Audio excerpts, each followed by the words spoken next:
A própria mãe e o pai dela começaram a rir no segundo em que eu entrei naquela sala de tribunal. Não foi uma risada de alívio, nem mesmo uma risadinha nervosa. Foi um sorriso frio, calculado e cruel, que distorceu os rostos deles em algo irreconhecível. Ao lado deles estava minha irmã mais velha, Vitória, que realmente se inclinou para sussurrar algo no ouvido da nossa mãe. Eles olharam para mim como se eu fosse lixo absoluto, um pedaço de lixo que eles finalmente estavam prestes a varrer de suas vidas brilhantes e perfeitas. Haha, olha só para ela. Até esta noite, ela vai para uma ala psiquiátrica. Eu ouvi Vitória sussurrar para nossa mãe Margarida. Ela nem tentou esconder. Disse isso com um sorriso presunçoso e nojento, confiante de que já havia vencido. Eu, Beatriz Mendonça, 42 anos, caminhei lentamente em direção à mesa da defesa. Eu podia sentir todos os olhares naquela sala fixos nas minhas costas. Meus joelhos pareciam pesados e minhas mãos estavam enfiadas bem fundo nos bolsos do casaco. Para qualquer outra pessoa assistindo, eu parecia uma mulher destruída. Uma viúva enlutada que havia perdido completamente o controle da realidade. Minha família certamente achava isso. Eles achavam que haviam orquestrado o crime perfeito. Achavam que haviam me empurrado tão fundo em um canto que eu nunca seria capaz de arranhar meu caminho para fora. Mas eles não sabiam uma coisa sobre mim. Era um detalhe crucial que eu havia mantido enterrado por anos. Uma parte da minha vida que eu raramente falava desde que tirei minha licença prolongada. Eles viram uma vítima. Viram uma vaca leiteira. Esqueceram quem eu realmente era antes de todo esse pesadelo começar. E então as portas se abriram e o juiz entrou. Ele tomou seu assento, ajustou os óculos e olhou para a petição de curatela judicial sobre mim. Quando seus olhos se desviaram da papelada e pousaram diretamente no meu rosto, tudo naquela sala mudou completamente. Os olhos do juiz se arregalaram como pires. Ele parou de respirar por um segundo.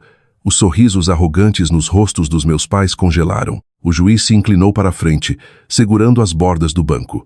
Senhora Beatriz Mendonça, é você.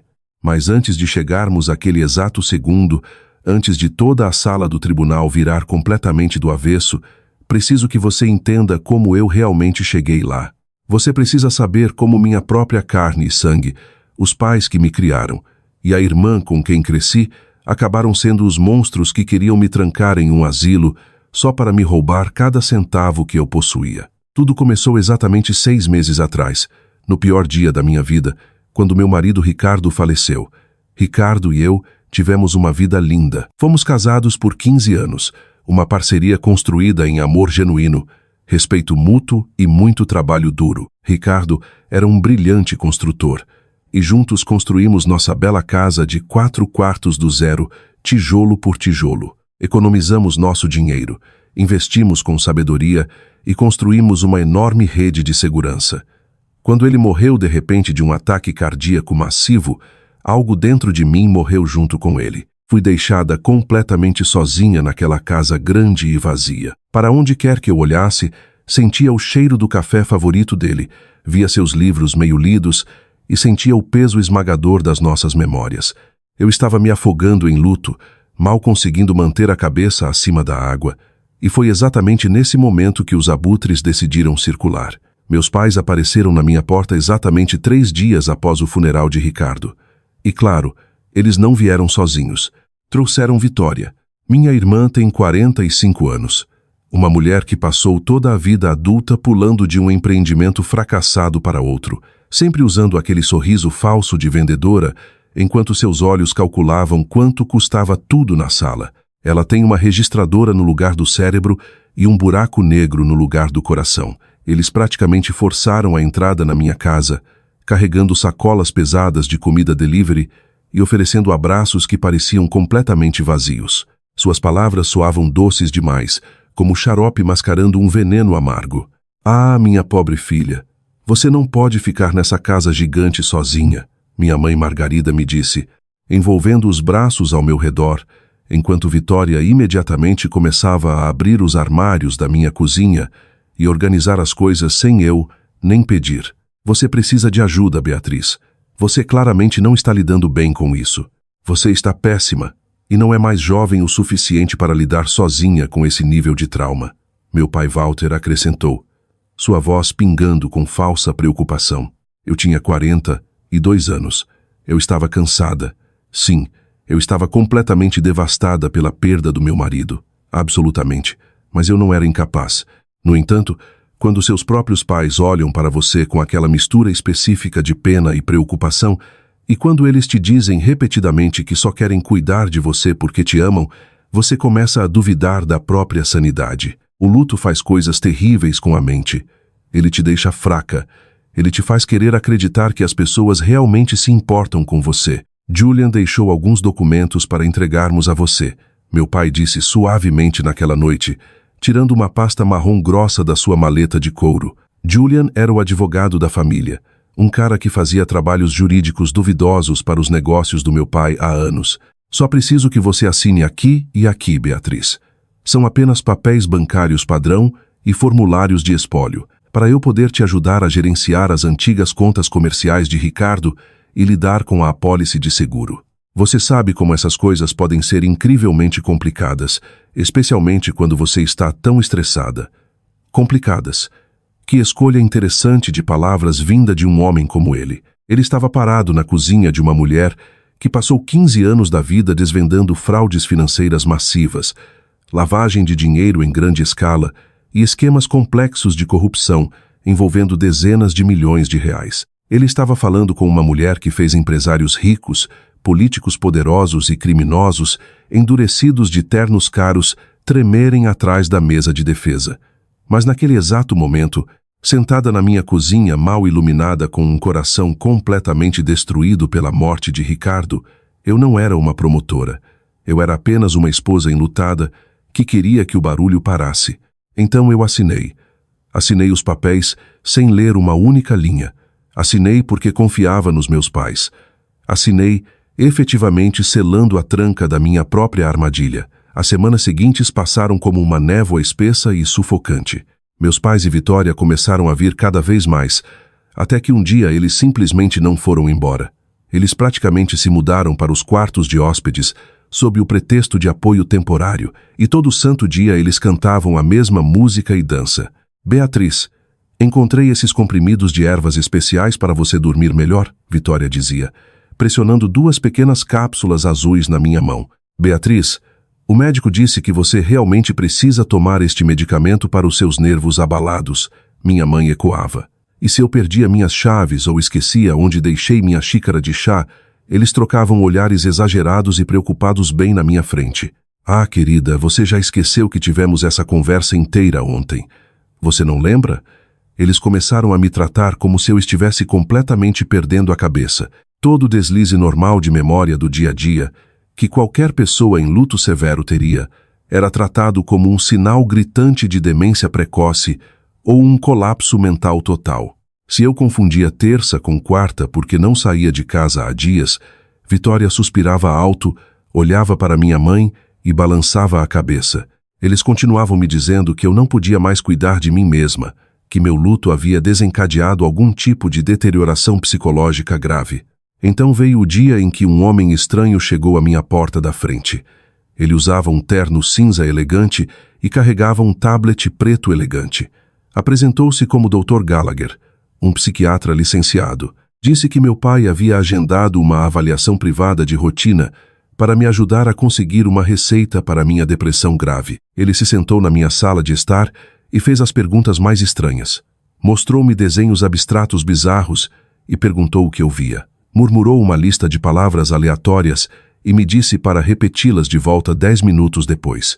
O tempo todo, seus dedos batucavam furiosamente no tablet, balançando a cabeça com aquela expressão específica e paternalista que os médicos usam quando já decidiram o diagnóstico antes mesmo da consulta começar. Senhora Mendonça, estou vendo sinais extremamente preocupantes de declínio cognitivo rápido e instabilidade emocional grave, disse o doutor. Gallagher, no final da hora, nem se dando ao trabalho de olhar diretamente nos meus olhos. Sua percepção da realidade está altamente comprometida. Vou recomendar fortemente que você tenha supervisão legal adulta constante e intervenção médica imediata. Naquela mesma noite, meu pai chegou na sala com uma nova pilha de documentos jurídicos. Beatriz, olhe para mim. O médico diz que você precisa de ajuda profissional permanente. Sua mente simplesmente não está lidando bem com a morte de Ricardo. Sua mãe, Vitória, e eu decidimos assumir oficialmente as coisas aqui para que você possa simplesmente descansar. Eles não pediram minha opinião, não me consultaram, simplesmente decidiram. Na semana seguinte, a armadilha havia se fechado completamente. Vitória assumiu o controle absoluto da minha cozinha, das chaves da casa e até do telefone fixo. Só não queremos que você se canse ou fique confusa, querida. Ela me dizia com aquela voz melosa horrível que me fazia ranger os dentes com tanta força que minha mandíbula doía. Então pessoas ainda mais estranhas começaram a aparecer na casa. Um enfermeiro corpulento chamado Félix começou a aparecer 3 vezes por dia, parado sobre mim para garantir que eu engolisse os novos comprimidos que o Dr. Gallagher havia prescrito. Uma mulher que dizia ser assistente social do Estado vinha verificar cada canto da minha casa, abrindo meus armários e tomando notas detalhadas em uma prancheta. Eu me sentia uma prisioneira absoluta na minha própria casa, despojada de minha autonomia, privacidade e dignidade. Mas numa chuvosa terça-feira à tarde, a névoa no meu cérebro clareou o suficiente para eu ouvir vozes vindas da sala de estar lá embaixo. Meus pais e Vitória achavam que eu estava completamente apagada no andar de cima por causa da medicação da tarde. Saí da cama, saí do quarto descalça e desci o corredor furtivamente, mantendo as costas pressionadas contra a parede. Walter, Margarida e Vitória estavam reunidos ao redor da mesa de jantar, falando em sussurros baixos e apressados, mas não baixos o suficiente. Quanto você acha que podemos conseguir pela casa se liquidarmos rápido? Vitória perguntou, sua voz afiada e cheia de empolgação. Pelo menos R$ 2 milhões neste mercado, meu pai respondeu friamente. Mais as contas de poupança dela, os investimentos antigos de Ricardo e aquele pagamento massivo do seguro de vida, Vitória acrescentou, a ganância praticamente pingando da língua. Estamos falando de quase R$ 3 milhões no total. E quanto a ela? A papelada está sólida. O Dr. Gallagher já assinou o laudo psiquiátrico oficial. Minha mãe entrou na conversa, sua voz completamente desprovida de qualquer amor maternal. Declínio cognitivo avançado e incompetência cognitiva grave. Com esse laudo, o juiz vai nos conceder curatela permanente total na próxima semana.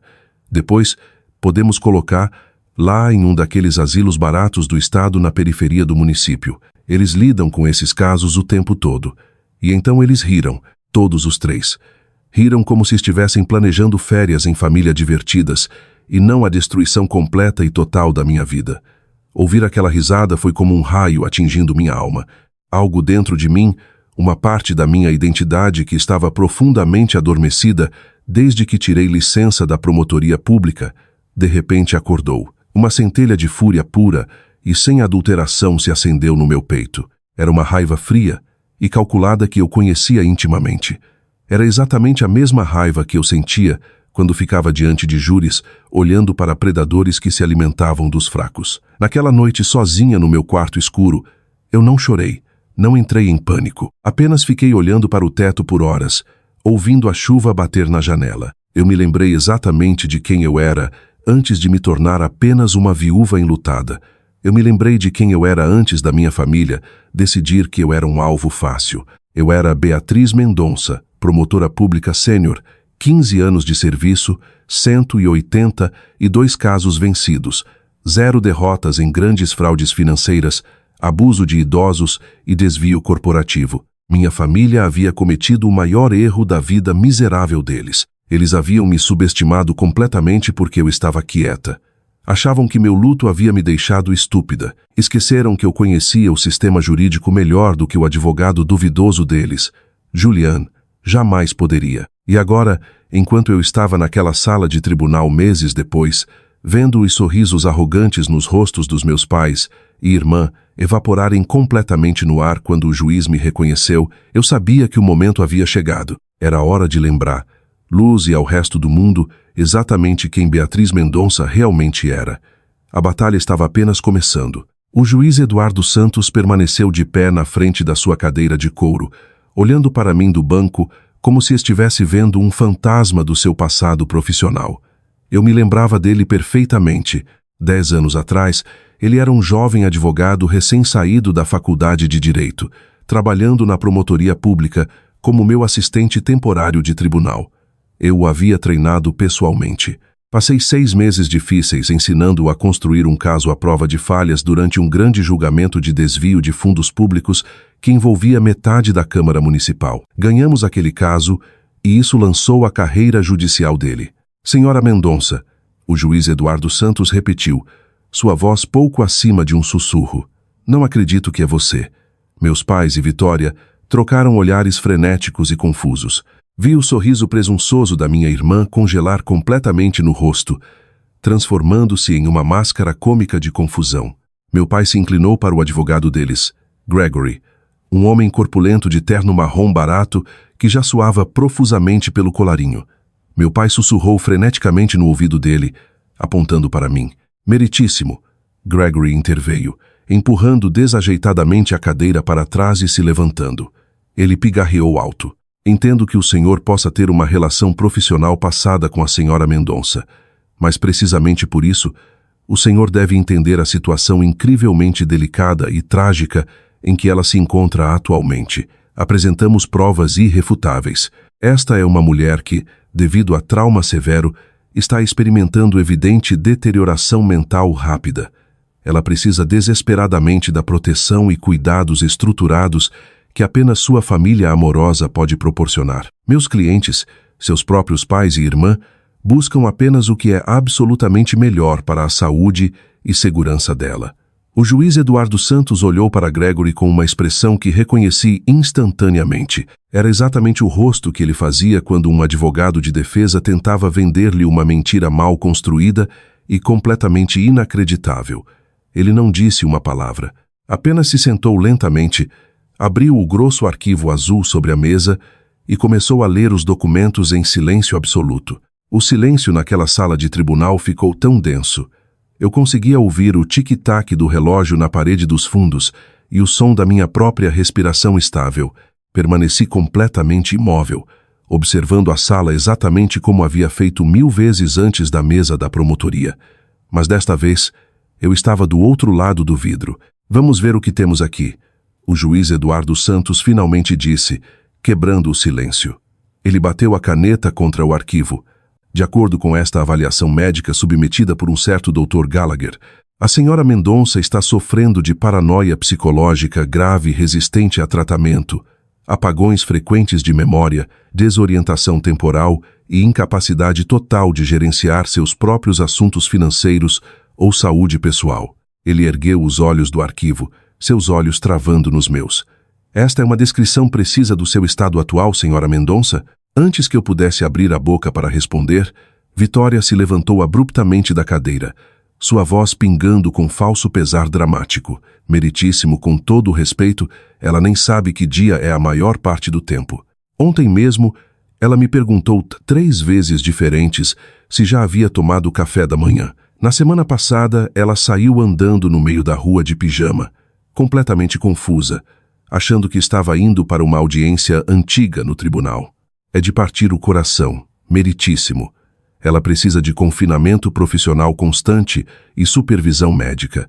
Estamos apenas tentando salvá-la de si mesma. Mentiras. Cada sílaba que saía da boca dela era uma mentira perfeitamente ensaiada e nojenta. Mas eu ainda não falei. Não a interrompi. Eu conhecia as regras da sala de tribunal. Ainda não era meu momento de atacar. Sente-se, senhora. O juiz Eduardo Santos ordenou a Vitória, sua voz cortando a performance dela como uma lâmina. Ele não parecia satisfeito. Então voltou sua atenção para mim. Senhora Mendonça, você tem representação legal presente com você nesta audiência hoje? Não, meritíssimo, respondi. Minha voz estava clara, firme e ecoou pelas paredes da sala de tribunal. Não havia um único traço de hesitação ou confusão no meu tom. Vim até aqui completamente sozinha. Meu pai soltou uma risada curta e zombeteira da mesa, um bufo patético. Claro que ela veio sozinha. Ela nem compreende onde está parada agora. O juiz Eduardo Santos bateu o martelo de madeira uma vez, o estalo afiado ecoando pela sala. Silêncio no tribunal. Senhor Mendonça, o senhor falará apenas quando for explicitamente perguntado por este tribunal. Entendido? Ele se virou de volta para mim, sua expressão suavizando ligeiramente, mas permanecendo profissional. Senhora Mendonça, você entende plenamente por que está nesta sala de tribunal hoje? Entendo perfeitamente, meritíssimo, eu disse, dando um passo à frente. Meus pais, Walter e Margarida, junto com minha irmã Vitória, estão peticionando pela minha interdição judicial permanente. Eles querem que este tribunal me declare legalmente incompetente para que possam tomar controle total dos meus bens, da minha casa e da minha vida. O objetivo final deles é liquidar o espólio do meu falecido marido, embolsar minhas economias e me trancar em um asilo psiquiátrico barato do Estado, enquanto eles desfrutam dos frutos de 40 anos do meu trabalho honesto e do legado do meu marido. O silêncio que se seguiu à minha declaração foi absoluto. Você poderia ouvir um alfinete cair no tapete. O rosto do meu pai ficou completamente pálido. Vitória abriu a boca para gritar outro insulto, mas nenhum som saiu. O advogado deles, Gregory, estava suando ainda mais agora, puxando um lenço branco do bolso para enxugar a testa. Bem, comentou o juiz Eduardo Santos, um tom ligeiramente divertido se infiltrando em sua voz, enquanto olhava para minha família. Devo dizer que ela soa notavelmente lúcida para mim hoje. Senhora Mendonça, para o registro, qual é a data e hora de hoje? Hoje é quinta-feira, 21 de maio de 2026. São exatamente 10 da manhã, eu disse, olhando diretamente para o juiz. Estamos na terceira sala de tribunal do Fórum Cível do município, e o senhor é o juiz Eduardo Santos que trabalhou diretamente sob minha supervisão no ano de 2016, durante a acusação do ex-prefeito Fernandes pelo desvio de 12 milhões em fundos públicos. Ganhamos aquele caso e o ex-prefeito cumpriu 8 anos em penitenciária federal. Vi o juiz Eduardo Santos morder o lábio inferior para suprimir um sorriso orgulhoso. Minha família, por outro lado, parecia ter sido coletivamente socada no estômago por um campeão de pesos pesados. Meritíssimo. Isso não passa de um ato altamente coordenado. Gregory, o advogado deles, interveio desesperadamente, acenando as mãos no ar. Ela está simplesmente experimentando um momento altamente breve e temporário de lucidez. O laudo médico oficial de um psiquiatra licenciado está completamente claro. Não podemos ignorar um diagnóstico médico profissional baseado em uma performance teatral no tribunal. O laudo médico? Eu interrompi, virando meu olhar lentamente para Gregory. Você está se referindo ao documento preparado por um certo Dr. Gallagher? O homem que me avaliou uma única vez por aproximadamente 20 minutos na minha sala de estar, sem realizar um único exame neurológico complementar, sem revisar meu histórico médico anterior, sem pedir exames de sangue e sem uma ressonância magnética. Ele não realizou absolutamente nenhum teste científico objetivo para apoiar seu diagnóstico tendencioso. Eu enfiei a mão na minha bolsa de couro e tirei uma pasta fina e bem organizada. Minhas mãos estavam completamente firmes. Eu havia passado décadas treinando meu corpo para nunca mostrar um único tremor na frente de um criminoso, e não ia começar a tremer agora. Agora eu tenho aqui, continuei, segurando a pasta para o oficial do tribunal pegar, os resultados abrangentes de uma avaliação neurológica e psicológica completa, realizada exatamente 2 semanas atrás pela Dra. Sylvia Ross, uma neurologista certificada com 30 anos de experiência clínica. Este laudo inclui análise cognitiva extensiva, estudos avançados de imagem cerebral e testes rigorosos de retenção de memória. Sua conclusão é definitiva. Eu possuo função cognitiva completamente normal e elevada para a minha idade. Não há 0 sinais de demência, 0 sinais de incompetência mental e 0 sinais de psicose. O juiz Eduardo Santos pegou a pasta do oficial e começou a revisar as páginas com profunda atenção. O advogado da minha família parecia que sua cabeça estava prestes a explodir. Ele ficou vermelho como um tomate. Isso é legalmente impossível, Gregory gaguejou. Ela não poderia ter agendado essa avaliação sozinha. Alguém está ativamente manipulando ela por trás dos panos. Ninguém me manipula, eu disse, encarando-o até ele literalmente dar um passo para trás. Por 15 anos, eu fui quem investigava e processava criminosos como os que estão sentados à sua mesa. Eu sei exatamente como a lei funciona. Eu sei como as pessoas tentam usar o sistema para roubar vítimas vulneráveis. E nos últimos 2 meses, Enquanto minha família acreditava que eu estava completamente drogada e indefesa no meu quarto, eu estava fazendo o que faço de melhor. Eu estava construindo um caso à prova de falhas e inapelável contra eles. Vitória pulou da cadeira, derrubando seu bloco de notas no chão. Isso é ridículo. Ela está inventando tudo isso. Meritíssimo. O senhor não tem ideia de como ela se comporta em casa. Ela é completamente paranoica. Curioso você mencionar roubo, Vitória. Respondi calmamente, virando-me para encarar minha irmã. Porque a medicação que seu enfermeiro falso Félix me dava 3 vezes ao dia, os comprimidos que supostamente eram para meus nervos, eu não engolia. Eu escondia debaixo da língua, cuspia e enviava para um laboratório forense certificado para análise toxicológica completa. Quer adivinhar o que o laboratório encontrou? Vitória congelou, a boca aberta. Toda a sala do tribunal parecia prender a respiração.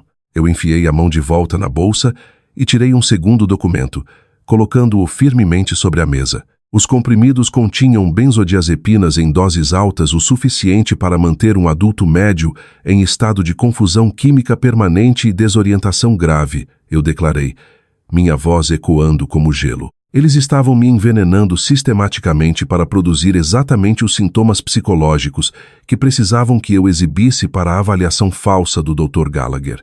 Era uma camisa de força química. Essa é uma acusação profundamente séria, senhora Mendonça, disse o juiz Eduardo Santos, seu tom mudando completamente. Ele não estava mais falando como um juiz civil neutro. Estava se inclinando para a frente, os olhos afiados, ouvindo como um promotor experiente, esperando o prego final no caixão. Eu tenho o laudo toxicológico completo aqui, meritíssimo, eu disse, entregando-o. Foi realizado pelo Laboratório Forense Martínez e Associados, o mesmo laboratório de alto nível que a promotoria pública usa para investigações criminais. Os comprimidos foram identificados como comprimidos de 10 mg de diazepam, uma dosagem muito superior a qualquer tratamento padrão para ansiedade induzida por luto. Era mais do que suficiente para causar apagões de memória de curto prazo e confusão espacial grave. Meu pai se levantou, os punhos cerrados, o rosto uma máscara de raiva desesperada. Beatriz, pare com essa loucura agora mesmo. Você está doente. Você não tem ideia do que está dizendo a este tribunal. Sente-se, senhor Mendonça. O juiz Eduardo Santos ordenou, sua voz caindo para um registro terrivelmente duro. Este é seu aviso absoluto final. Sente-se ou mandarei o oficial colocar lo em custódia por desacato. Meu pai praticamente desabou de volta na cadeira de couro, parecendo derrotado. Pela primeira vez desde que entrei na sala de tribunal, vi um lampejo de medo real e sem adulteração nos olhos dele. Ele finalmente estava começando a perceber que não estava lidando com uma filha fraca e destruída. Estava lidando com uma promotora lendária que nunca havia perdido um grande caso de fraude na carreira inteira. E eu estava apenas esquentando. Eles não sabiam nem metade do que eu havia descoberto durante aquelas longas semanas quietas na minha casa. Para conseguir isso, eu tive que ser incrivelmente esperta. 2 meses atrás, logo depois que ouvi a conversa deles na mesa de jantar, percebi que estava presa em uma casa com 3 pessoas que queriam me destruir. Eu não podia usar o telefone fixo e meu celular principal havia sido trancado na maleta do meu pai. Mas eles não sabiam que eu mantinha um smartphone secundário antigo, escondido em um livro-oco no meu escritório no andar de cima. Todo santo dia eu interpretava o papel da vítima drogada perfeita. Eu descia as escadas cambaleando, piscava devagar para eles e deixava a Vitória me alimentar com seu veneno. Eu fingia engolir os comprimidos que Félix me entregava, e no segundo em que viravam as costas, eu corria para o banheiro e cuspia em um lenço, escondendo-os em um pequeno saco plástico atrás do armário. Perder a compostura significava perder todo o caso, e eu havia aprendido há muito tempo que em uma sala de tribunal, calma absoluta é poder absoluto. Enquanto eles acreditavam que eu estava profundamente adormecida no meu quarto durante as tardes, eu estava ativamente investigando cada movimento deles. Usei meu celular antigo para acessar meus portais de internet banking. Assisti horrorizada enquanto milhares de reais começavam a desaparecer das minhas contas. Eu sabia que precisava de ajuda física. Então esperei uma tarde em que Vitória e minha mãe saíram para fazer compras, deixando Félix me vigiar. Félix era preguiçoso. Ele rotineiramente sentava no sofá da sala, assistindo televisão com fones de ouvido. Eu saí pela porta dos fundos descalça e corri pelo gramado até a casa da minha vizinha Marta. Marta e eu éramos amigas próximas há mais de 15 anos. Quando contei o que estava acontecendo, ela ofegou e imediatamente concordou em ajudar. Ela me deixou usar seu computador seguro para imprimir documentos e até coordenou com um flebotomista móvel particular para vir à casa dela no dia seguinte para que eu pudesse escapulir e tirar sangue para o exame toxicológico. Mas eu não parei por aí. Eu sabia que um caso de fraude financeira exige um motivo claro e inegável. Por que meus pais, que estavam confortavelmente aposentados, de repente estavam tão desesperados pelo meu dinheiro? Por que Vitória estava conduzindo a operação? Usei o telefone de Marta para ligar para Diana Dubois, minha antiga parceira de investigação da Promotoria Pública. Diana era a melhor investigadora financeira do estado, uma mulher que podia encontrar uma conta bancária escondida no meio do deserto. Quando contei que minha própria família estava tentando me forçar a uma curatela, ela não hesitou nem por um segundo. Foi trabalhar imediatamente. 3 dias depois, Marta enfiou uma pasta Manila pela minha cerca, que escondi debaixo do colchão. O que Diana descobriu fez meu sangue gelar completamente. Minha irmã, Vitória, estava enfrentando ruína financeira absoluta. Seu último empreendimento imobiliário não havia passado de um grande esquema Ponzi, e ela atualmente enfrentava 3 processos separados de investidores furiosos. Devia mais de R$2 milhão em dívidas de jogo para um cassino em Atlantic City, e suas contas bancárias pessoais estavam completamente estouradas. Mas a pior parte eram meus pais. Walter e Margarida haviam completamente falido suas próprias economias de aposentadoria, tentando salvar Vitória de seus crimes financeiros nos últimos 2 anos. Eles até haviam feito uma segunda hipoteca na própria casa para pagar os credores dela, mas não foi suficiente. Eles estavam completamente quebrados. E então meu marido Ricardo morreu. Eles olharam pela cidade, viram uma viúva enlutada sentada sobre uma casa quitada de 4 quartos, uma conta de poupança massiva e uma apólice de seguro de vida de R$8 milhão. E viram sua oportunidade de ouro. Decidiram me sacrificar para salvar sua filha criminosa favorita.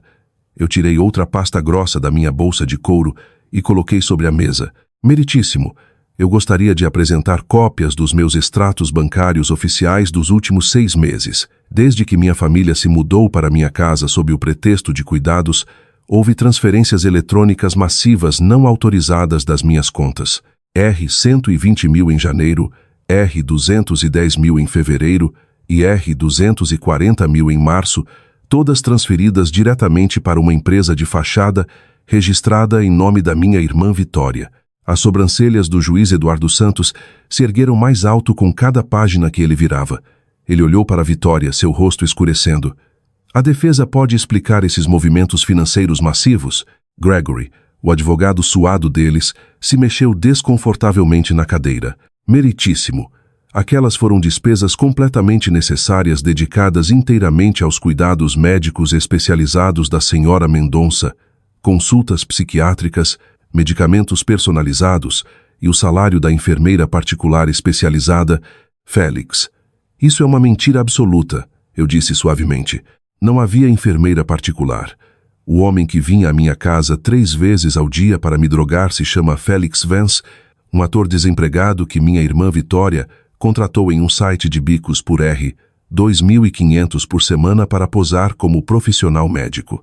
Eu tenho aqui uma declaração juramentada assinada, carimbada por tabelião exatamente 3 dias atrás. O silêncio que caiu sobre a sala desta vez foi tão pesado que parecia sufocante. Meu pai ficou branco como um fantasma.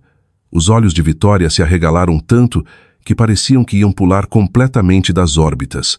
Félix teve a decência de se sentir incrivelmente culpado, continuei, olhando diretamente para minha mãe trêmula. Quando finalmente o confrontei na cozinha na semana passada, quando mostrei minhas credenciais e expliquei que ele não estava apenas participando de uma brincadeira familiar inofensiva, mas estava ativamente ajudando em um roubo qualificado em grande escala e agressão química, ele desabou. Decidiu cooperar plenamente comigo para se salvar da prisão. Confessou tudo.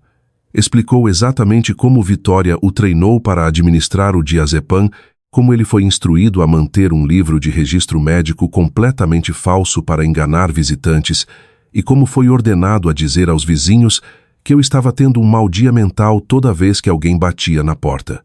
Coloquei a declaração sobre a mesa. Cada documento que eu produzia parecia um martelo esmagando o castelo de mentiras deles tijolo por tijolo. Além disso, eu disse: tenho os registros telefônicos completos entre minha irmã Vitória e o Dr. Gallagher. Mais de 53 ligações privadas em um período de 3 meses, e acho que o tribunal vai achar meu background check, independente sobre o Dr. Gallagher, incrivelmente interessante, meritíssimo.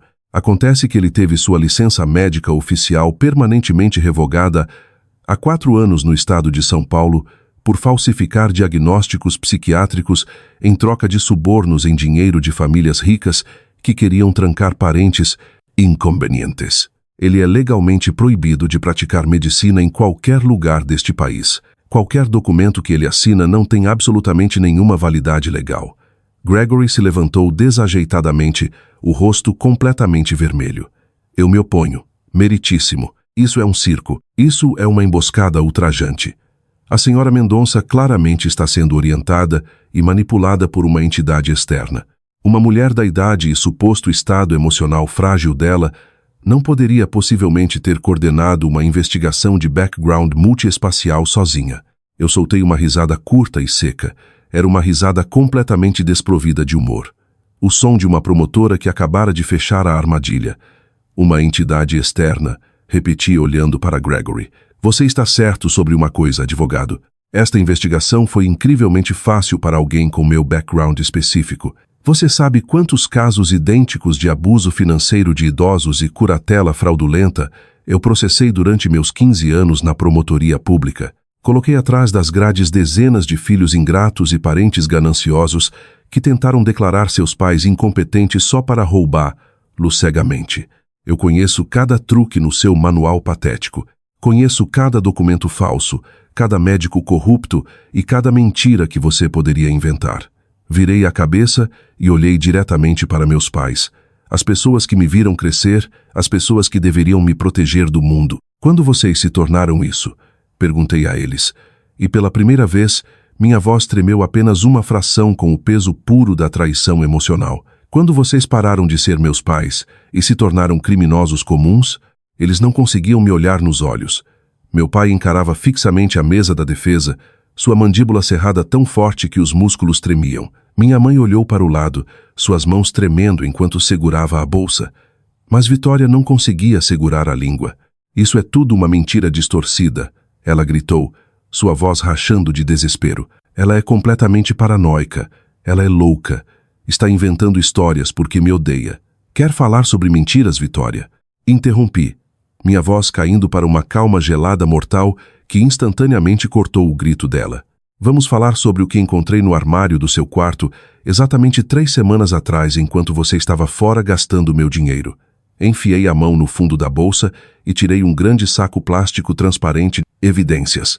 Dentro havia 4 seringas elegantes e transparentes cheias com um líquido transparente. Encontrei estas escondidas em um compartimento secreto no fundo da sua caixa de sapatos, eu disse, segurando o saco para que toda a sala do tribunal e o juiz Eduardo Santos pudessem ver claramente. Insulina concentrada de ação rápida. Eu não sou diabética, meritíssimo. Nunca precisei de insulina na vida inteira, mas minha irmã tinha estas escondidas debaixo das roupas dela.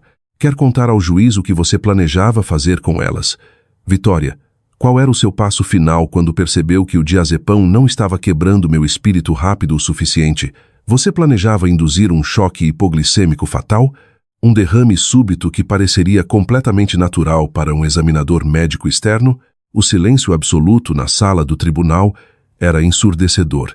Vitória encarava o saco plástico de evidências na minha mão como se fosse uma cobra venenosa prestes a atacar, lá bem no rosto.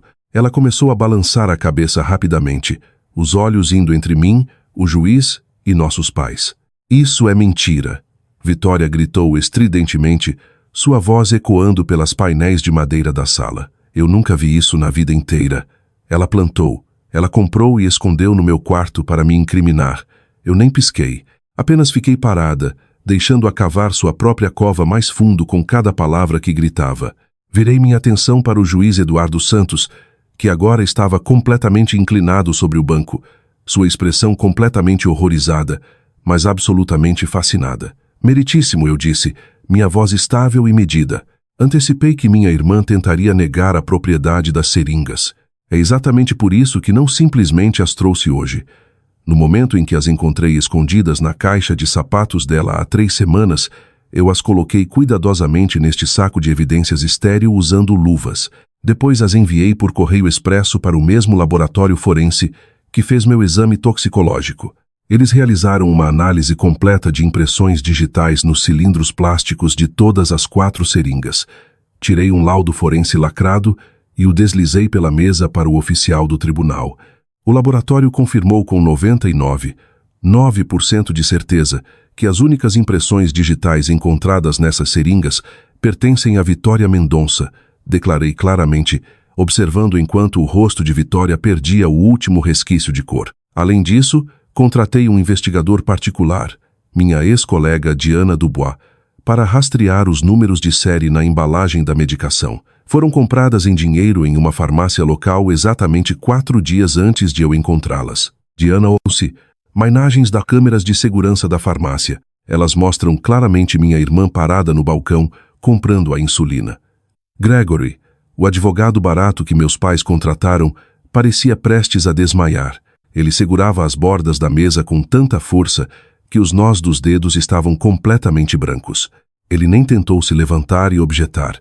Sabia como advogado que no momento em que evidência física de homicídio tentado é introduzida e apoiada por análise forense, o caso civil está completamente acabado. Ele olhava para seus clientes não mais como vítimas, mas como enormes responsabilidades criminais que poderiam potencialmente acabar com toda a carreira dele. Senhor Gregory, o juiz Eduardo Santos disse, sua voz carregada de puro aço. Você tem absolutamente algo a dizer sobre este laudo forense? Meritíssimo, eu não tinha conhecimento prévio de nada disso. Gregory gaguejou, afastando fisicamente sua cadeira alguns centímetros do meu pai. Meu escritório foi contratado estritamente para uma petição padrão de curatela. Não posso falar sobre quaisquer itens médicos encontrados na casa. Minha mãe, Margarida, de repente explodiu em lágrimas, mas não eram lágrimas de remorso pelo que havia feito comigo. Eram lágrimas de puro terror porque ela finalmente percebeu que estavam encurralados. Beatriz, por favor, minha mãe lamentou, estendendo a mão para mim do outro lado da sala. Você está entendendo tudo errado. Não sabíamos de nenhuma agulha. Se Vitória comprou aquelas, foi por conta própria. Seu pai e eu só queríamos garantir que você estivesse segura e cuidada depois que Ricardo morreu. Você tem que acreditar na sua própria mãe. Eu olhei para a mulher que havia me dado à luz. A mulher que havia alisado meu cabelo quando eu era uma menininha, que havia comparecido à minha formatura na faculdade de Direito e que havia ficado na minha cozinha apenas 2 semanas atrás, sorrindo calorosamente enquanto me entregava uma xícara de chá carregada com tranquilizantes suficientes para derrubar um homem adulto. Senti uma onda de profunda náusea lavar meu estômago, mas a empurrei para baixo. Não havia espaço para fraqueza hoje. Não insulte minha inteligência, mãe, respondi, minha voz caindo para um registro baixo e perigoso que a fez recuar. E não ouse tentar jogar sua filha de ouro debaixo do ônibus, só porque as paredes estão finalmente se fechando. Eu não havia terminado. Ainda tinha munição sobrando na bolsa e ia usar cada pedaço até que toda a fundação de mentiras deles fosse reduzida a pó. Meritíssimo, eu disse, virando as costas para minha mãe chorosa. A insulina era claramente a estratégia de saída final deles. Uma vez que eu fosse declarada legalmente incompetente, uma emergência médica acidental e fatal garantiria que eles herdassem todo o meu espólio sem uma batalha legal prolongada. Mas minha irmã não é uma mulher paciente. Ela estava se afogando em dívidas e precisava de dinheiro imediatamente para conter seus investidores furiosos. Esperar a curatela ser finalizada aparentemente estava demorando demais para seus gostos caros. Tirei uma pilha grossa de fotos impressas e recibos. Enquanto eu supostamente estava incapacitada no meu quarto, Vitória estava sistematicamente saqueando minha casa de tudo que pudesse carregar em uma bolsa. Expliquei. Coloquei a primeira foto na mesa.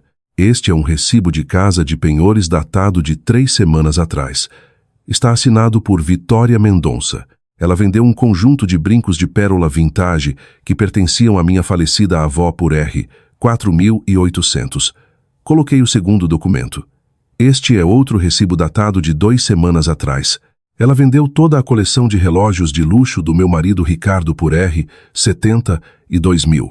Então minha mão pairou sobre o papel final. Este era o que realmente doía. Este era o que provava que minha família não tinha mais alma alguma dentro dos corpos deles. Minha voz engrossou apenas uma fração enquanto eu falava.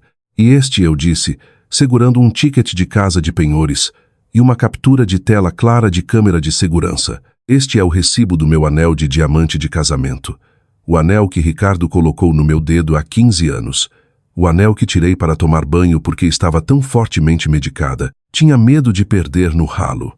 Vitória roubou do balcão do meu banheiro e vendeu por R$ 24.000 para pagar uma dívida de cassino. As imagens de segurança mostram claramente ela parada na janela do corretor de penhores, rindo ao celular enquanto trocava meus 15 anos de casamento por fichas de pôquer. Vitória enterrou o rosto nas mãos. Ela tremia violentamente, os ombros sacudindo, mas não estava chorando. Estava em pânico. Meu pai se levantou novamente. Ele não parecia mais bravo, parecia completamente destruído. Uma sombra patética do homem arrogante que havia entrado na minha cozinha 6 meses atrás. Beatriz, meu pai sussurrou, sua voz rachando. Nós estávamos desesperados. Você tem que entender. Vitória ia para a prisão federal por suas dívidas imobiliárias. Íamos perder nossa casa. Não tínhamos absolutamente mais nada. Você tinha tanto dinheiro, Beatriz. Você tinha o seguro de vida de Ricardo, as economias, a casa. Você não precisava de tudo isso. Somos sua família. Somos seu sangue. Você deveria nos ajudar. Eu o encarei, deixando sua justificativa nojenta pairar no ar morto e silencioso da sala de tribunal. Ajudar vocês? Repeti lentamente. Se vocês tivessem vindo até mim sentado à minha mesa de cozinha e me contado a verdade sobre as dívidas de Vitória, eu teria ficado furiosa. Eu teria gritado, mas teria escrito um cheque porque, como vocês disseram, éramos família. Eu teria dado o dinheiro para salvar sua casa. Dei um passo em direção à mesa deles, apontando um dedo trêmulo diretamente para o peito do meu pai. Mas vocês não me pediram, não é, Walter? Porque pedir significaria admitir que Vitória é um fracasso massivo. Significaria admitir que sua filha de ouro é uma ladra e uma fraudadora. Vocês não conseguiam lidar com aquele ego ferido. Então, em vez disso, decidiram que era muito mais fácil drogar sua filha viúva enlutada. Decidiram que era muito mais fácil me trancar em uma prisão química, me declarar louca e deixar minha irmã planejar meu assassinato. Vocês não queriam apenas meu dinheiro, queriam minha vida. O juiz Eduardo Santos havia ouvido o suficiente. Seu rosto era uma máscara de pura fúria judicial. Olhou para as evidências espalhadas pela mesa, depois para minha família com uma expressão de profundo nojo. Presidi este tribunal por muitos anos, disse o juiz Eduardo Santos, sua voz ecoando alto, cortando os soluços contínuos da minha mãe. Vi parentes gananciosos. Vi filhos brigando por dinheiro de herança. Mas nunca em toda a minha carreira no banco testemunhei um nível de crueldade calculada, maliciosa e de sangue frio como este. Isso vai muito, muito além de uma simples disputa civil sobre uma petição de curatela. Ele não estava errado, mas eu tinha um prego final para martelar nos caixões deles. Enfiei a mão no bolso do casaco e tirei meu celular secundário, o velho aparelho surrado que havia sido meu único salva-vidas por 2 meses. Meritíssimo, há uma última peça de evidência, eu disse, porque sei que um bom advogado de defesa pode tentar argumentar que minha irmã Vitória agiu inteiramente sozinha quanto à insulina. Podem tentar argumentar que meus pais eram meros cúmplices ignorantes da fraude financeira, mas inocentes do homicídio tentado. Desbloqueei a tela e toquei no aplicativo de arquivos de áudio. Como mencionei antes, eu nem sempre estava dormindo quando eles achavam que eu estava. Expliquei. Deixei este telefone escondido debaixo do sofá da sala configurado para a ativação por voz. Esta é uma gravação de exatamente 2 semanas atrás às 23. Coloquei o telefone perto do microfone da sala de tribunal e apertei play. O áudio estava um pouco abafado no início, capturando o tilintar de taças de vinho, mas então as vozes vieram com clareza gelada e aterrorizante. Quanto tempo mais temos que esperar? A voz gravada de Vitória sibilou pelos alto-falantes da sala de tribunal. Meus investidores estão ameaçando ir à polícia na próxima semana. Preciso das contas bancárias dela completamente desbloqueadas agora. Relaxe, Vitória. A voz da minha mãe respondeu, soando completamente calma e relaxada, como se estivessem discutindo o clima. O juiz vai assinar os papéis na quinta. Assim que tivermos a autoridade legal, transferimos o dinheiro e então cuidamos do resto. Houve uma breve pausa na gravação. Então a voz do meu pai falou: "Você tem certeza absoluta de que a insulina vai funcionar? Eu pesquisei na Deep Web." A voz de Vitória respondeu confiante: "Causa um coma hipoglicêmico massivo para uma mulher da idade dela, profundamente deprimida, não comendo bem. Vai parecer exatamente como um ataque cardíaco natural ou um derrame, assim como o de Ricardo. É limpo, é rápido, e os médicos do asilo do estado mau olham 2 vezes para mortes súbitas de qualquer forma. Tudo bem."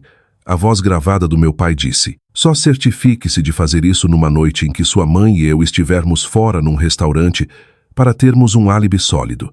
Não podemos estar na casa quando ela parar de respirar." Apertei pause. O áudio parou, mas as palavras horríveis pairaram no ar, envolvendo os pescoços da minha família como uma corda grossa e pesada. O juiz Eduardo Santos não disse uma única palavra por um longo e pesado momento. Ele fechou lentamente o arquivo azul sobre a mesa, tirou os óculos, colocou-os sobre a mesa e olhou diretamente para os oficiais armados do tribunal parados junto às portas. "Oficial", o juiz Eduardo Santos comandou, sua voz tremendo de raiva contida, "tranque as portas desta sala de tribunal imediatamente. Não deixe ninguém sair desta sala." Os 2 oficiais armados se moveram instantaneamente, trancando as pesadas portas de madeira com um clique metálico alto. "Sr. Gregory", o juiz disse, olhando para o advogado suado, "sua petição de curatela está oficialmente e permanentemente negada. No entanto, este tribunal agora está exercendo sua autoridade de emergência. Estou direcionando os oficiais do tribunal a colocarem Walter, Margarida e Vitória Mendonça em custódia física imediata." No momento em que o juiz pronunciou a palavra custódia, o caos absoluto irrompeu na sala de tribunal. Vitória gritou. Foi um berro primal e aterrorizado.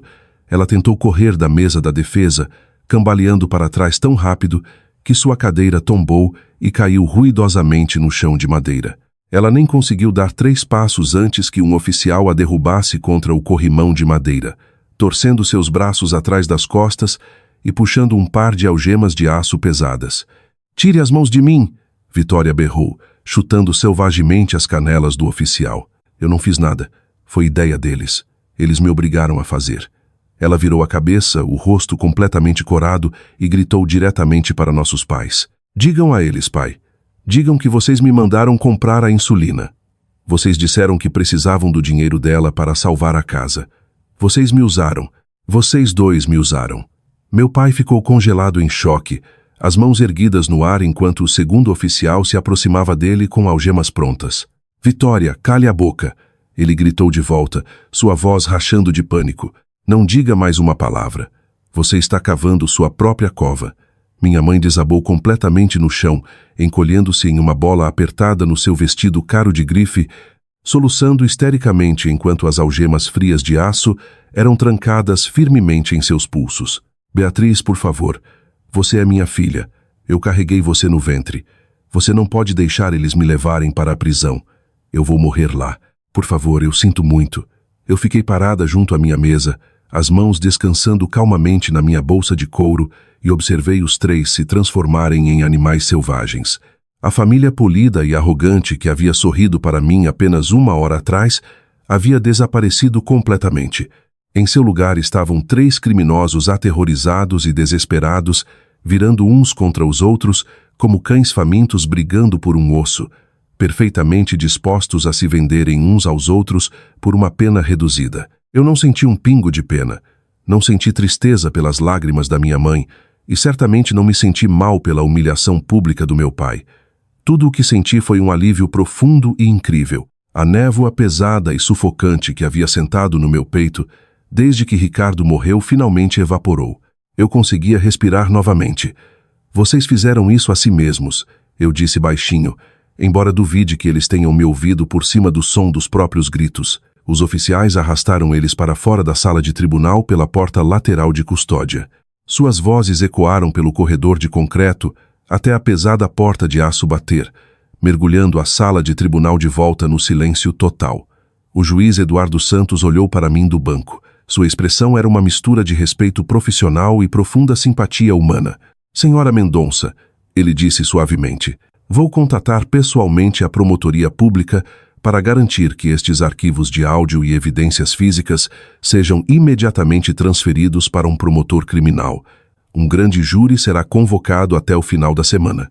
Você fez um trabalho extraordinário hoje. Você sobreviveu. Obrigada, meritíssimo, respondi, balançando a cabeça respeitosamente. É bom vê-lo novamente. A transição de uma audiência civil de curatela para um julgamento criminal completo aconteceu com velocidade aterrorizante. Com a montanha esmagadora de evidências físicas, os laudos forenses e as gravações de áudio cristalinas de uma conspiração de assassinato, os promotores criminais nem precisaram oferecer acordo. Durante a fase de investigação, minha amiga Diana utilizou seus contatos federais e destruiu completamente qualquer resquício minúsculo de credibilidade que Vitória ainda tinha. Descobriram que Vitória havia executado fraudes financeiras em menor escala, semelhantes contra idosos vulneráveis em 3 estados diferentes nos últimos 10 anos. Ela era uma predadora profissional. Meus pais foram formalmente acusados como co-conspiradores dispostos em homicídio tentado, roubo qualificado em grande escala e abuso de idosos qualificado. Eu testemunhei exatamente mais uma vez durante o julgamento criminal. Sentei no banco de testemunhas, olhei diretamente nos olhos das pessoas que costumavam ser minha família e expus metodicamente cada detalhe da traição deles. Eles nem tentaram montar uma defesa real. Seus advogados passaram todo o julgamento apenas tentando culpar os outros membros da família para salvar seus próprios clientes. Foi patético. Exatamente 6 meses depois, chegou o dia da sentença criminal final. A sala de tribunal estava lotada de repórteres locais. A história de uma promotora sênior aposentada desmantelando um complô de assassinato orquestrado pela própria família havia se tornado notícia de primeira página. Eu sentei na primeira fila usando um terno preto bem cortado. Eu não era mais a viúva destruída e enlutada. Eu era Beatriz Mendonça, completamente restaurada. O juiz Delgado, um juiz criminal notoriamente rigoroso, presidiu a sentença. Ele não mediu palavras ao se dirigir à minha família. Walter e Margarida Mendonça. O juiz Delgado começou, olhando para meus pais envelhecidos em macacões laranja de prisão. Pais deveriam ser os protetores definitivos de seus filhos. Em vez disso, impulsionados por ganância inimaginável e favoritismo tóxico, vocês escolheram drogar sua filha enlutada e ativamente assistir no planejamento do assassinato a sangue frio dela. Vocês trocaram a vida dela por dinheiro. Por estes crimes horríveis, eu condeno vocês 2 a 20 anos em penitenciária federal, sem possibilidade de liberdade condicional antecipada. Minha mãe soltou um suspiro fraco e engasgado e desabou contra a mesa. Meu pai apenas encarou o chão inexpressivamente. Nas idades deles, uma sentença de 20 anos era uma sentença de prisão perpétua definitiva. Eles morreriam atrás das grades. Então, o juiz Delgado virou seu olhar furioso para minha irmã. Vitória Mendonça, ele disse, sua voz ecoando alto na sala silenciosa. Você é uma predadora calculista e sem remorso. Você manipulou seus pais, envenenou sua própria irmã e planejou um assassinato com a crueldade casual de alguém pisando em um inseto. A sociedade simplesmente não está segura com você andando entre nós. Eu condeno você a 40 anos em prisão de segurança máxima. Vitória não gritou desta vez. Apenas ficou completamente rígida, os olhos arregalados, encarando um futuro preso dentro de uma caixa de concreto. Antes que os oficiais os levassem para cumprir a pena, o juiz permitiu que eles tivessem um momento final para falar. Meus pais se arrastaram até o anteparo de madeira, olhando para mim através do vidro. Beatriz, meu pai sussurrou, lágrimas finalmente transbordando por suas bochechas enrugadas. Eu sinto muito, estávamos tão errados. Por favor, nos perdoe. Eu me levantei do banco de madeira e caminhei lentamente até o anteparo. Olhei para minha mãe, cujo rosto estava enterrado nas mãos algemadas, e depois para meu pai. Eu não sentia mais raiva, apenas sentia um vazio profundo e esmagador quando olhava para eles. Eu perdoo vocês, eu disse, minha voz incrivelmente calma, porque segurar ódio por pessoas como vocês é um completo desperdício da minha energia. Mas não se enganem, Walter. Eu não sou mais sua filha. A Beatriz que vocês conheciam morreu no dia em que vocês me entregaram aquela primeira xícara de chá drogado. Vocês escolheram dinheiro em vez da minha vida. Agora vocês não têm absolutamente nada. Aproveitem sua caixa de concreto. Eu não esperei pela resposta dele. Virei as costas para eles, abotoei o paletó do terno e caminhei direto para fora da sala de tribunal, deixando-os para seu destino. Na manhã seguinte, eu estava parada na entrada de carros da minha bela casa de 4 quartos. A fita de cena de crime havia sido removida semanas atrás.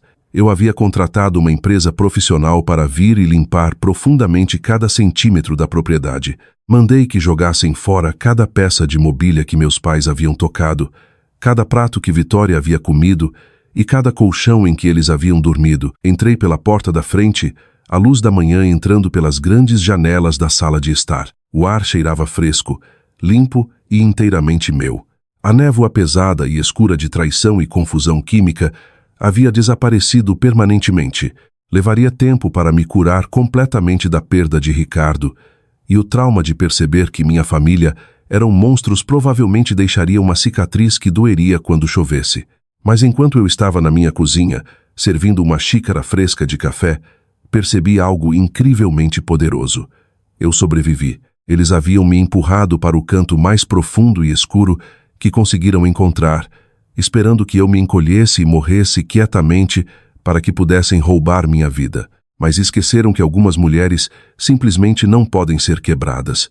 Esqueceram que quando você empurra uma promotora experiente para um canto, ela não chora. Ela constrói um caso. Eu perdi minha família tóxica, mas ganhei minha vida de volta. E pela primeira vez em quase um ano, enquanto olhava para o meu belo jardim, finalmente sorri.